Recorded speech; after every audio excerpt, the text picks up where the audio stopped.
Thank you, Madam President. I appreciate everyone who worked hard to bring this to the floor. We have a lot going on in the state today, and I certainly don't want to take away from the seriousness of the challenges that we face otherwise, and would like to, for the sake of the public, to remind folks that we've worked on this a long time before we were facing some of the more significant challenges that we face today. Briefly, on this day in 1913, the Senate of the Alaska Territorial Legislature ratified the women's suffrage. The Alaska Territorial Legislature ratified it, and later on March 21st, the first territorial governor, Governor Walter Clark, signed it into law. That was today, 107 years ago, Madam President. This was the very first piece of legislation that the Alaska Territorial Legislature took up and passed. 4 of the members were women, Madam President. I think it's noteworthy today that on the 107th anniversary of this Senate, this body ratifying women's suffrage, that today we have a presiding officer, female, who also has a healthcare background, which is especially important with the challenges that we face today.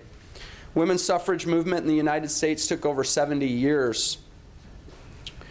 From 1848 to the ratification of the 19th Amendment of the U.S. Constitution in 1920. And I'd just briefly like to read the 19th Amendment, Madam President. Permission granted. Thank you. The right of citizens of the United States to vote shall not be denied or abridged by the United States or by any state on account of sex. A short sentence with a profound and everlasting impact, worthy of significant celebration. And so today we recognize the very first act of our territorial Senate, which was women's suffrage, and I would appreciate your support. We've taken many strides towards equality as a state and nation, and this certainly doesn't exclude any of the other strides. Some took longer, some shorter. This is simply celebrating, Madam President, one of those strides towards equality, and particularly it being the first act of this body in this territorial legislature. Thank you. Thank you, Senator Revak. Are you ready for the question? Shall SJR 18 pass the Senate? Senators may proceed to vote.